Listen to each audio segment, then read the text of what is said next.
Buen día, nos vamos en vivo a Casa de Gobierno, escuchamos al vocero presidencial. En primer lugar, comentarles hoy a las 15 horas, el presidente del Banco Nación, Daniel Tilliard, va a informar oficialmente, algunos datos ustedes ya los tienen, ya se conocieron, pero va a anunciar oficialmente las nuevas líneas de créditos hipotecarios. Esto se suma, por supuesto, a otras entidades que en las últimas semanas han hecho lo mismo: Banco Ciudad, Supervil, Banco de Córdoba, Banco Hipotecario, etcétera. La vuelta del crédito es el resultado de un gobierno que se propuso y que le han creído que efectivamente va a pulverizar la inflación y establecer reglas claras para que el sector privado invierta. En un país normal, la gente compra casas a crédito, ¿no? Y electrodomésticos en efectivo, digamos. En la Argentina nos hemos acostumbrado a pagar hasta la comida a crédito, lo cual es muy triste, y vamos a revertir esto, y esto es una buena muestra de que eso va a ser así.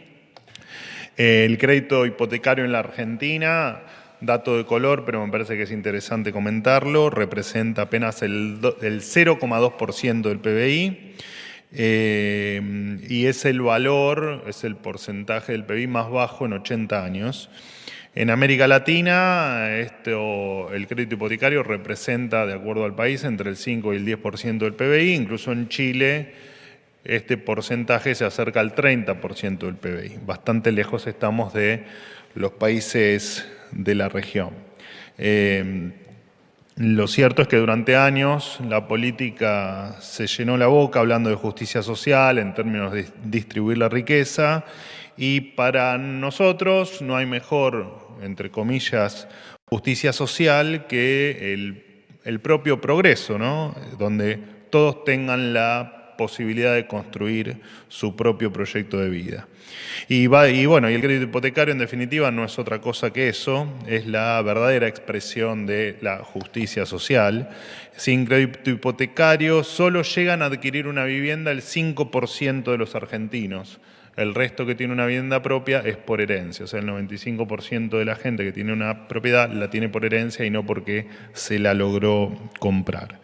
Y efectivamente el crédito hipotecario es la herramienta que tienen los países normales y los países que no tienen inflación para que las personas, para que sus habitantes puedan acceder a la casa propia.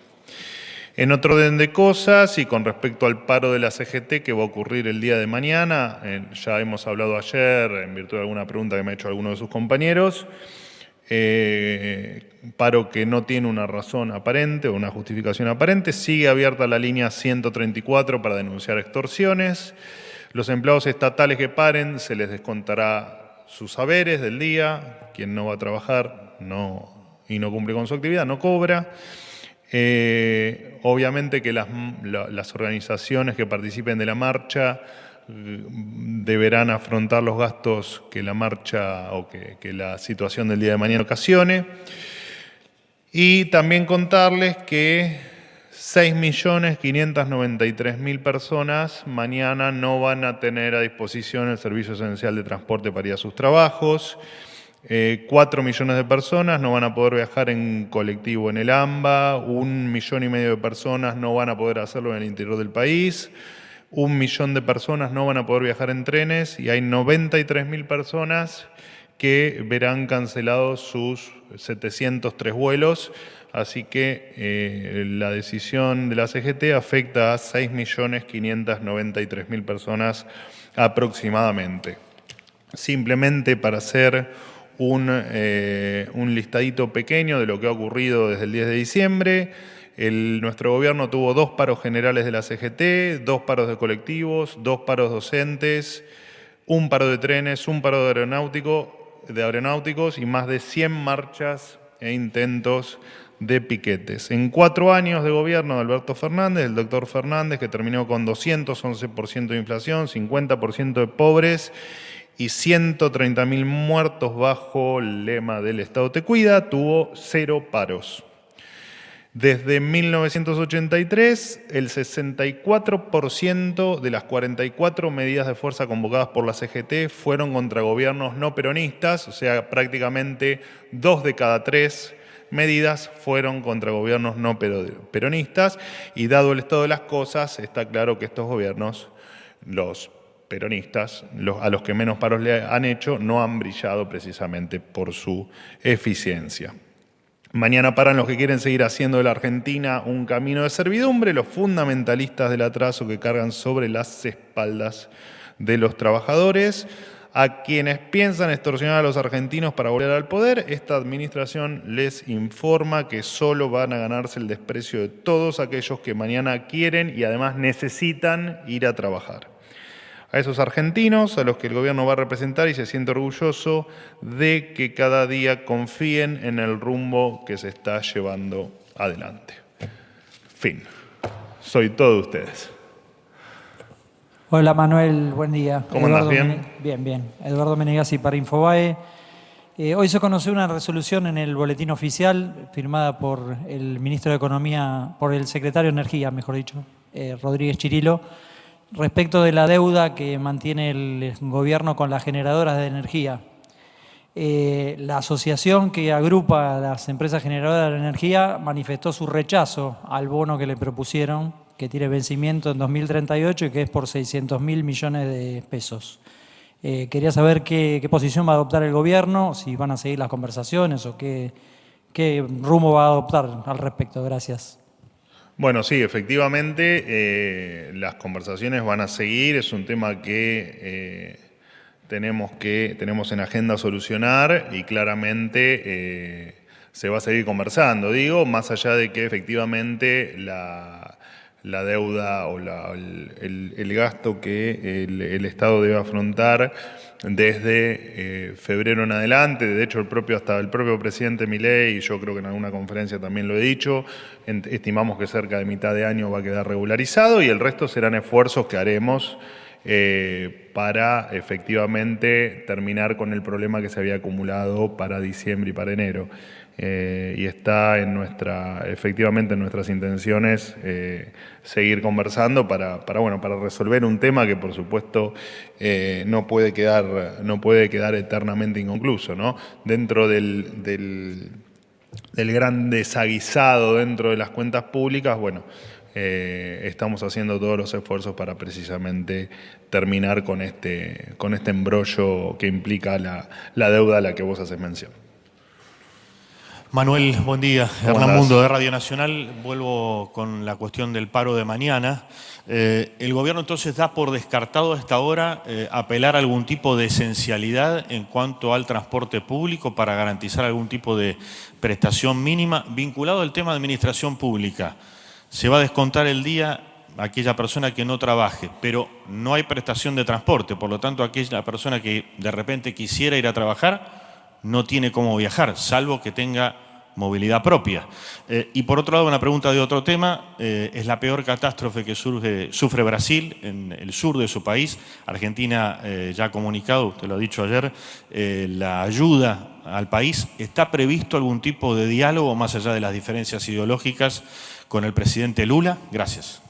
Te respondo primero la última pregunta. No, la acotación de, a pesar de las diferencias ideológicas, nosotros no tenemos... el diálogo con el resto de las naciones no está sesgado, no está limitado por cuestiones de diferencia ideológica. Lo he dicho en innumerable cantidad de oportunidades. La relación entre los pueblos está por encima de cualquier diferencia ideológica que pueda existir. En relación a tu primera pregunta, lo que nos referimos siempre cada vez que hablamos de descontar día es a aquellos que lo hagan o que interpretemos que se hizo por efectivamente parar y no porque claramente tengan imposibilidad de venir a trabajar. De hecho, todos vamos a tener alguna dificultad, ¿no? Te acabo de nombrar que efectivamente casi 6.593.000 personas van a tener inconvenientes. Por supuesto que gran parte de esos inconvenientes van a estar en llegar a sus lugares de trabajo, no solo en el Estado, sino en el sector privado. Así que lamentamos enormemente y mucho peor aún por aquellos, el lamento es mucho más grande por aquellos que efectivamente quieran ir a trabajar y no puedan hacerlo. Con respecto a la esencialidad, no hay nada todavía... no hay nada que implique que tomemos esa medida, al menos por ahora, y no sé si me habías preguntado alguna otra cosa, creo que no. Gracias. ¿Qué tal? Buenos días. Fabián, ¿cómo andás? ¿Qué tal, Manuel? Buenos días. Bien. Para FM de la Patria, de primer lugar, preguntarte, los trabajadores van a volver a ver en sus saberes descontados los impuestos a las ganancias debido al paquete fiscal, y en la ley bases al mismo tiempo figura la exención de bienes personales para empresarios. Volver a reiterarte la pregunta, ¿qué medida beneficia a los trabajadores? Ayer enumeraste una serie de puntos que todos ellos benefician a los empresarios. Quería preguntarte si hay alguno en particular que beneficie a nosotros los trabajadores. Y en segundo lugar, sobre el tema de RIGI, consultarte estas exenciones que van a durar 30 años y no condenan a la Argentina a sufrir justamente todas las cuestiones ligadas a exenciones impositivas, como sacar el impuesto país, que puedan remitir a sus países de orígenes todas las ganancias sin ningún tipo de control, y una competencia desleal con la industria argentina, lo que muchos llaman como un industricidio. Gracias. Bueno, a ver, empiezo tengo la costumbre de empezar por el final en las respuestas. Mirá, a ver, con respecto es bastante extensa la respuesta, pero voy a tratar de simplificártelo. Muchas veces se ha cometido el error en la Argentina, de hecho me parece que está implícito en la segunda parte de tu pregunta, esto de entender que cuando le va bien al empleador, le va mal al empleado y viceversa, ¿no? Y que cuando le va bien al empleado, le va mal al empleador. Y la verdad que lo que hay que entender es que eso está mal, eso es una falacia, ¿no? En general, cuando le va bien al empleador, le debe ir o le debería ir bien al empleado, y cuando le va bien al empleado, le debería ir bien al empleador. De hecho, si le va mal al empleador, no tendría razón de ser el empleo que genera. Por lo tanto, si le va mal el empleador, en tal caso el empleo va a tender a desaparecer y el empleado se va a quedar sin ese puesto de trabajo en algún momento. Así que hay que bregar porque a todos les vaya bien. Entonces, esta diferenciación de si la ley es pro empleador y no pro empleado, de por sí se desprende que también es una falacia plantearlo en esos términos, porque todo lo que sea en pos de que el empresario, por ejemplo, porque hiciste referencia al ejemplo que yo manifesté ayer en la conferencia, si el empleador tiene beneficios para poder contratar, indefectiblemente va a estar beneficiado, se va a animar a contratar y va a beneficiar a aquellos que efectivamente sean tomados como empleados. Así que la verdad es que me parece que, o en tal caso te reafirmo lo que ayer comenté, me parece que todo es pro empleado porque todo es pro empleador, digamos, ¿no? Y es una maquinaria que funciona todo junto. Ni la máquina funciona sola, o no la mayoría de ellas, ni tampoco el empleado trabaja solo, digamos, ¿no? La generación de riqueza se da en la combinación de ambos factores, del factor capital y del factor trabajo, del factor conocimiento, del factor mano de obra, ponerle el título que quieras según el libro que leas. Con respecto al impuesto a las ganancias, bueno, el impuesto a las ganancias, los impuestos son, digamos, malos por definición, digamos, no hay impuestos buenos, los impuestos son malos, hay impuestos peores que otros, qué sé yo, el IVA es peor que ganancias, o bienes personales es peor que, no sé, que ganancias también, digo, entonces me parece que es cierto lo que planteás, digamos, el impuesto a las ganancias que implementó, o al menos la última modificación que se hizo con el ministro Massa fue absolutamente horrorosa y espantosa, digo, pero lo cierto es que lo que se va a intentar hacer, vos lo diste por hecho, todavía falta parte del debate, es corregir esto en un impuesto que es progresivo versus otros que son hiperregresivos, como puede ser el IVA. Me parece que lo que se está intentando es corregir el mejor de todos dentro de lo malo que son los impuestos, el mejor de ellos. Así que me parece que está muy bien, pero bueno, de hecho creo que hay un consenso generalizado en que es un impuesto que debe ser mejorado. Así, de hecho, si te pones a ver la escala, lo que mejora es que antes uno ingresaba el impuesto cuando le tocaba ingresar con la escala máxima y pasó, no solo por la última modificación, digamos, venía pasando hacía mucho tiempo en la Argentina, esto corrige eso y las escalas empiezan a tener la progresividad, una progresividad un poco más razonable que la de siempre entrar al 35%, porque en definitiva todos ganan su salario con esfuerzo, ¿no? El que gana 500.000 y el que gana 10 millones. Entonces es justo que, bueno, sí, el que gana 10 millones hace esfuerzo y también hay que reconocérselo, digo, ¿no? No sé, me parece. Digo, esto no castiguemos al que cobra mucho tampoco, más que al que... Digo, entonces me parece que las escalas tienen que ser, no me parece, digo, me parece que la intención es que esas escalas vuelvan a tener una progresividad más razonable dentro de un esquema impositivo irracional que convivimos en la Argentina desde hace décadas y que de a poco iremos mejorando y que por supuesto tenemos planeada para más adelante, lo he dicho en varias oportunidades aquí, el presidente lo ha dicho también, tenemos una modificación del sistema tributario mucho más profunda que seguramente corrija algunas inequidades que a vos que hoy podés estar marcando que en algún momento van a desaparecer. Te pregunto... Vine con ganas de hablar hoy, Fabián. No, como no me contestaste la otra parte, ¿por qué mientras a los trabajadores se lo vuelven a imponer, a los empresarios le quitan injustamente bienes personales? Bueno, pero vos te referís al adelanto... Efectivamente, al adelanto y... Bueno, bienes personales, ¿a vos te cobran bienes personales? No te cobran. Bueno, es un impuesto bastante... que le quita bastante incentivo a la acumulación de capital y es un impuesto bastante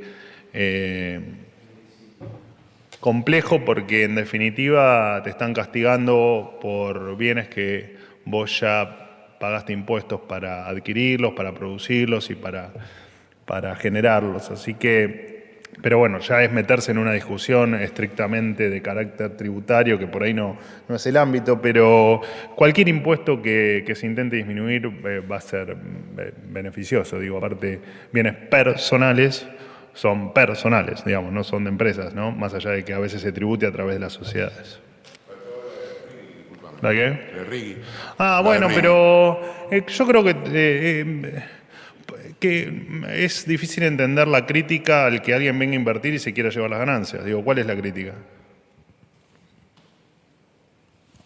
La crítica es que tiene que dejar algo en el país porque está haciendo, no hacemos beneficencia en el país. Los que vienen a explotar, los que vienen a explotar tienen que dejar un porcentaje de lo que generan para los argentinos, ¿no? Porque no es solamente el tema del trabajo en el momento, hay daños colaterales, hay desarrollo en el país que tiene que mantenerse.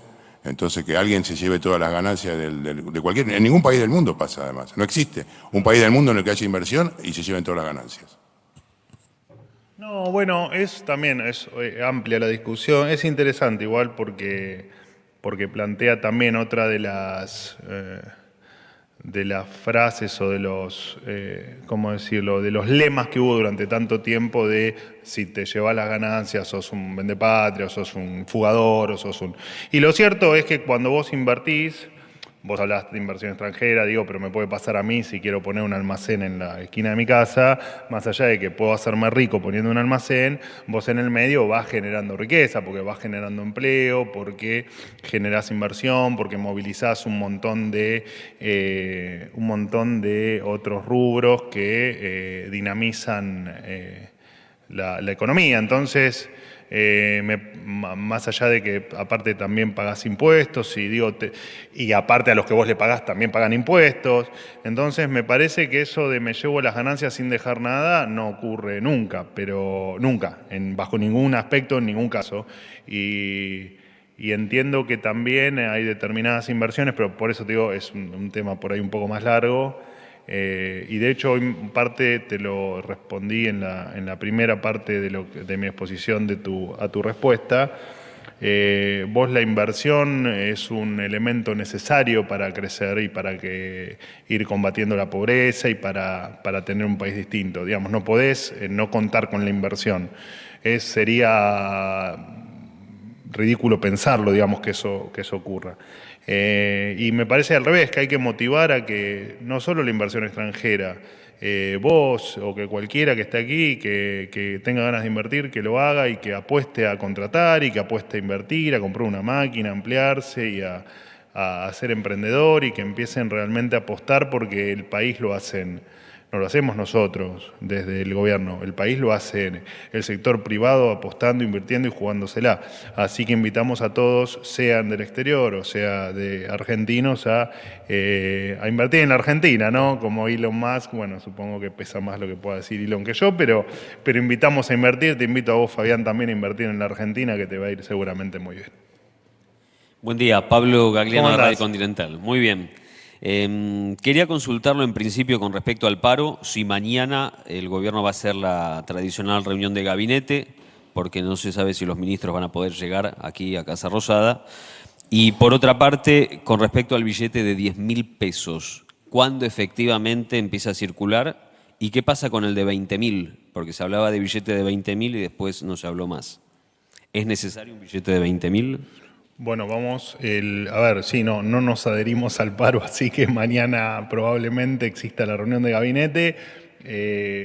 Hoy me preguntaba una compañera tuya, en general cuando las reuniones de gabinete no se realizan en los días previstos es porque parte del gabinete está con problemas de agenda o está de viaje, pasó el martes, pasó el día de ayer, que bueno, no estaba el presidente, no estaba el ministro de Economía, el jefe de gabinete, entonces no tenía mucho sentido la reunión. En principio mañana está prevista, si mañana llega a no existir daremos las razones de los por qué, pero en principio sí, está previsto hacer que la reunión ocurra. El billete de 10.000, entiendo que ayer los bancos podían empezar a solicitar el cambio de billetes por denominaciones más grandes. Entiendo que hoy empezaba efectivamente a distribuirse ese billete. Cuando te llegará a tu bolsillo, la verdad es que no lo sé, pero en principio hoy podría estar en alguna billetera. Si se cumple con el cronograma previsto. El billete de 10.000 sale antes que el de 20.000 porque el billete de 10.000 había una parte del proceso que estaba más avanzada. Los procesos duran entre 6 y 8 meses por temas de seguridad, de diseño, etcétera, etcétera, etcétera. Por lo tanto, el billete de 20.000 está pensado para que salga en el comienzo del segundo semestre. Después, cuando tenga alguna precisión adicional, se los daré. Hay alguna chance de que salga un poquito antes, pero bueno, cuando tenga más precisiones se las voy a dar, pero no va a ser en lo inmediato. No sé si me habías preguntado alguna otra cosa. Bárbaro. Última pregunta. Vocero, ¿qué tal? ¿Cómo Buenos días. estás? Muy bien. Le quiero hacer dos consultas. Una era ayer, pero bueno, el azar no estuvo a mi favor y tampoco se lo preguntaron, así que la haré hoy. Creo que sigue teniendo actualidad. Más allá de lo que habló el presidente con Elon Musk, Musk en su propia red social instó a invertir en Argentina, independientemente de la llegada de Starlink, por citar un ejemplo aquí en Argentina. ¿Qué inversiones concretas va a hacer Musk en Argentina, ya que él insta a hacer al resto de sus colegas? En especial le pregunto si hay acciones concretas que va a tomar con respecto a la explotación del litio, y así podremos estar con un largo etcétera. Si hay anuncios, porque el presidente estuvo 2 veces con el magnate, pero no hubo anuncios justamente de inversiones.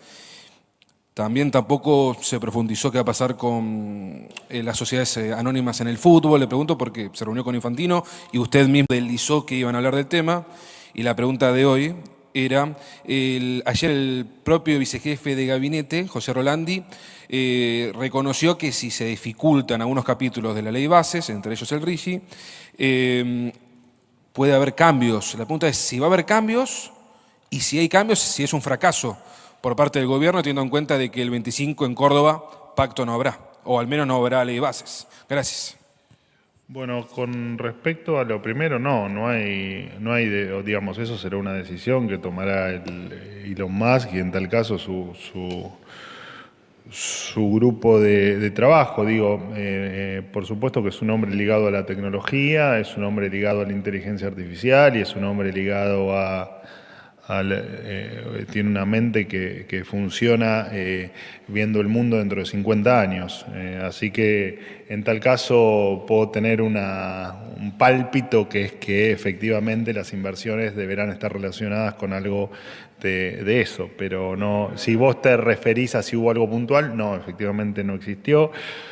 Con respecto a la reunión con el presidente de la FIFA, efectivamente se tocaron temas del fútbol y efectivamente también se habló de el dinero o las posibilidades que hay detrás del fútbol en términos de inversión.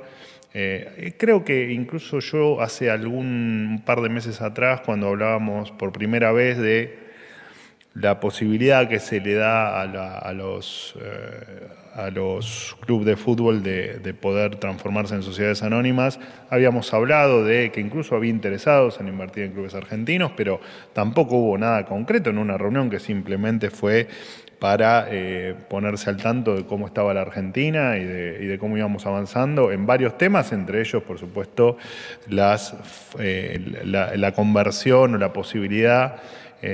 A mí todavía me sigue causando cierta extrañeza cuando hablan de que el gobierno quiere privatizar los clubes de fútbol, no privatizar el fútbol, cuando es simplemente una alternativa que se les da a los clubes. Quien lo quiera hacer, lo puede hacer, lo va a poder hacer, y quien no lo quiera hacer, no lo hará. Digo, está bueno que nos acostumbremos a convivir en un país un poquito más libre y a entender que podemos empezar a tomar algunas decisiones que antes teníamos la comodidad, o muchos sentían que tenían la comodidad de no hacerlo.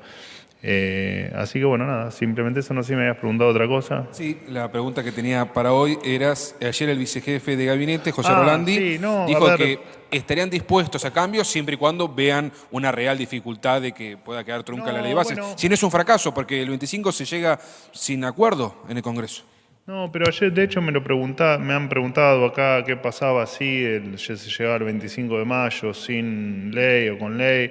Digo, es parte del debate legislativo, no tenemos mucho para opinar, la opinión corre por cuenta de Rolandi, y si él considera que efectivamente puede haber algún punto donde pueda haber algún consenso adicional, lo habrá, digo, pero no, me parece que no es el trasfondo de la cuestión, ¿no? Me parece que no. Le tomaron relevancia a una frase que para nosotros es absolutamente normal, digamos.